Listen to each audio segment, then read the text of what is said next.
Hello friends, welcome to my channel smart cooking with Ramya. கடலை மாவு இருந்தால் போதுங்க, 2 விதமான ஸ்நாக்ஸ் ரொம்ப ஈஸியாக செஞ்சிடலாம். இருக்கிறதுலே ஈஸியான ஸ்நாக் ரெசிபி தாங்க இது. தாராளமாக 3 மாதத்துக்கு இதை ஸ்டோர் பண்ணி வச்சிடலாம். டேஸ்ட்டு சூப்பராக இருக்குங்க. கடைகளில் ஸ்நாக்ஸ் வாங்கி உடம்புக்கு எடுத்துக்காமல் இந்த மாதிரி வீட்லேயே செய்யலாம். ஒர்க்கிங் விமனாக இருந்தாலும் 10 நிமிஷம் தாங்க, ஈஸியாக அந்த ஸ்நாக்ஸ் ரெசிபி செஞ்சிடலாங்க. இதுக்கு 1 கப் அளவு கடலை மாவு சேர்த்துருக்குறேன். எல்லா மெஷர்மெண்ட்டும் ஒரே கப்பில் அளந்துக்குங்க.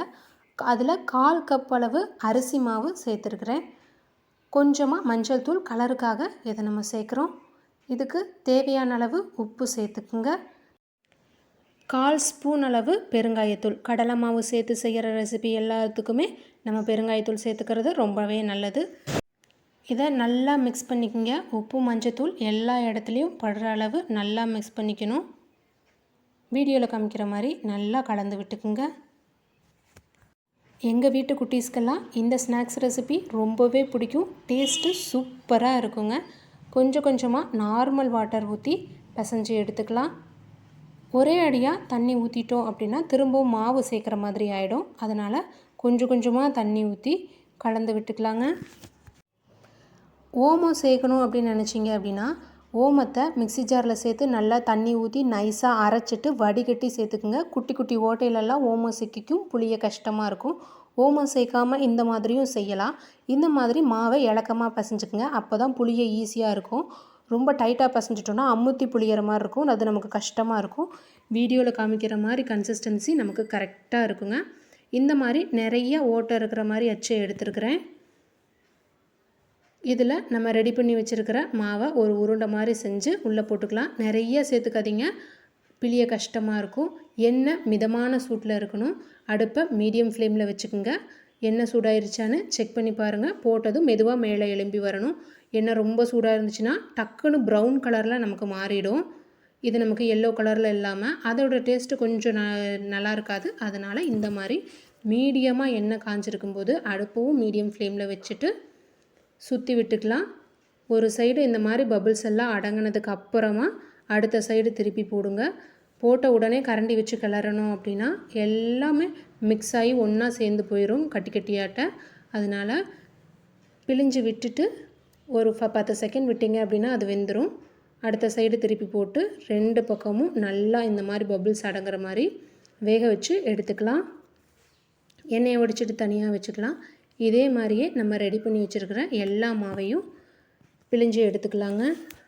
பிழியும் போது கொஞ்சம் கவனமாக பிழிங்க. கையில் நல்லா சூடான ஆவி கையில் படும்போது கஷ்டமாக இருக்கும். அதனால் கொஞ்சம் கவனமாக பிழிஞ்சுக்குங்க. இதே மாதிரியே எல்லாத்தையும் ரெடி பண்ணி வச்சுக்கலாம்.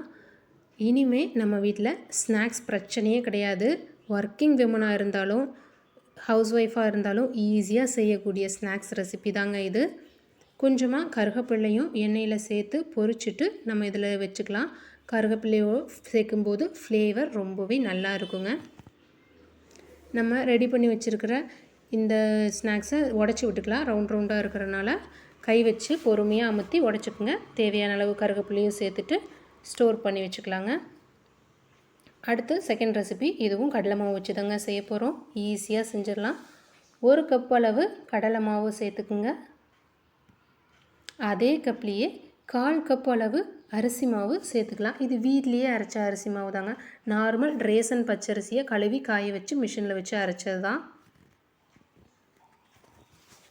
1 டேபிள் ஸ்பூன் அளவு மிளகை கல்லில் வச்சு நல்லா இந்த மாதிரி கொரப்பாக இடித்து சேர்த்துக்குங்க. மிக்சியில் போட்டாலும் பல்ஸ் மோடில் வச்சு இந்த மாதிரி கொரப்பாக சேர்க்கும்போது ஒரு பைட்லேயும் அந்த மிளகு கடித்து சாப்பிடும்போது அதோட டேஸ்ட்டு ரொம்பவே சூப்பராக இருக்கும். இதுக்கு தேவையான அளவு உப்பு சேர்த்துக்கலாம். 1/4 ஸ்பூன் அளவு பெருங்காயத்தூள் சேர்த்துக்கலாம். 1 கரண்டி எண்ணெய், நல்லா சூடான எண்ணெயை இதில் ஊற்றிக்கலாம். நமக்கு இந்த காராச்சேவு நல்லா சாஃப்டாக வர்றதுக்கு ஹெல்ப்ஃபுல்லாக இருக்கும். நல்லா எல்லோ கலரில் காராச்சேவு வேணும் அப்படின்னு பிரியப்பட்டிங்கன்னா ஒரு 1/4 ஸ்பூன் அளவு மஞ்சள் தூளும் சேர்த்துக்குங்க. சேர்த்துட்டு இது எல்லாத்தையும் நல்லா மிக்ஸ் பண்ணிக்கோங்க. தண்ணி சேர்க்குறதுக்கு முன்னாடி இந்த மாதிரி மிக்ஸ் பண்ணிக்கிட்டோன்னா தான் நமக்கு ஈஸியாக இருக்கும். உப்பு காரம் எல்லா இடத்துலையும் சமமாக இருக்கும். அதனால் கையில் இந்த மாதிரி நல்லா பிசைஞ்சு மிக்ஸ் பண்ணிவிட்டு சூடான தண்ணி, அது லைட்டாக வெது வெதுப்பாக இருக்கணும். ரொம்ப கொதிக்க இருக்க வேண்டியதில்லை. லைட்டாக சூடு பண்ணிவிட்டு அந்த தண்ணியும் இதில் சேர்த்துக்குங்க. கொஞ்சம் கொஞ்சமாக தண்ணி சேர்த்து மாவை இலக்கமாக பிசைஞ்சுக்குங்க. அப்போ தான் நமக்கு பிழியறதுக்கும் ஈஸியாக இருக்கும். கலருக்காக தான் நம்ம மஞ்சள் தூள் சேர்க்குறோம். நமக்கு எல்லோ கலராக வேணும் அப்படின்னும் நினச்சிங்கன்னா மஞ்சள் தூள் 1/4 ஸ்பூன் சேர்த்து செய்யும்போது நமக்கு எல்லோ கலரில் கடைகளில் கிடைக்கிற மாதிரி கிடைக்கும். வீடியோவில் காமிச்சிருக்கிற கன்சிஸ்டன்சியில் மாவை இலக்கமாக பிசைஞ்சுக்குங்க. ரொம்ப தண்ணியாட போயிடுச்சு அப்படின்னா எண்ணெய் நிறையா குடிக்க ஆரம்பிச்சிடும். ஸோ அந்த கன்சிஸ்டன்சி ரொம்பவே முக்கியங்க. 3 ஓட்டை இருக்கிற முறுக்கு அச்சு எடுத்திருக்கேன். அதில் பாதி அளவு வர்ற அளவுக்கு மாவை உள்ளே சேர்த்துக்கலாம். சேர்த்துட்டு எண்ணெய் இதுக்கும் மிதமான சூட்டில் இருக்கணுங்க. மிதமான சூட்டில் இருக்கும்போது இந்த மாதிரி லைட்டாக பிழிஞ்சுட்டு கையில் கட் பண்ணி விடலாம். இல்லை ஒரு சர்க்கிள் மாதிரி ஊற்றி பிழிஞ்சு எடுத்துட்டு கடைசியாக நம்ம உடச்சி விட்டும் வச்சுக்கலாம். கடைகளில் இந்த ஜல்லிக்கரண்டின்னு சொல்லுவாங்க, அல்லது எண்ணெய் வடிக்கிறதுக்கு ஓட்டையாக ஒரு பூரியெல்லாம் எண்ணெய் வடிக்கிறதுக்கு ஒரு ஓட்டையாக கரண்டி வச்சுருப்போம் பாருங்கள். அந்த கரண்டியில் வச்சு மாவை அந்த கரண்டியில் வச்சு தேய்ச்சி விடுவாங்க. தேய்ச்சி விடும்போது அந்த ஓட்டை வழியாக நமக்கு மாவு கீழே விழுகும். காராச்சேவு அந்த மாதிரி இருக்கும். இந்த மாதிரி நம்ம ரவுண்டாக பிழிஞ்சு விடுக்கும்போது ரொம்ப ஈஸியாக இருக்கும். நம்மளோட வேலை ரொம்ப ஈஸியாக முடிஞ்சிடும். அது ப்ராசஸ் அதிகம். நமக்கு டேஸ்ட் எல்லாமே ஒன்று தாங்க. ஒரு டிஃப்ரென்ஸும் டேஸ்ட் வைஸில் இருக்காது. நமக்கு எது ஈஸியாக இருக்கோ அதை நீங்கள் ஃபாலோ பண்ணிக்கங்க. எனக்கு இது தாங்க ஈஸியான மெத்தடு. சீக்கிரமாக சுட்டு எடுத்துடலாம்.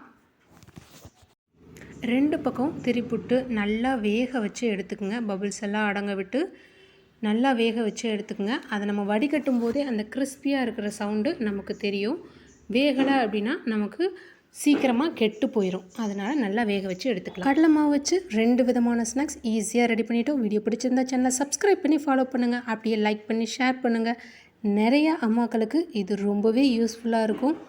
ஹெல்த்தியான ஸ்நாக்ஸாக நம்ம வீட்லேயே செஞ்சு கொடுக்குறது நம்ம குழந்தைகளுக்கு ரொம்பவே நல்லதுங்க உடம்புக்கு. நிறைய ஸ்நாக் ரெசிபிஸ் ஷார்ட்ஸ்லேயும் அப்லோட் பண்ணியிருக்கோம். விசிட் பண்ணி பாருங்கள். தேங்க்யூ.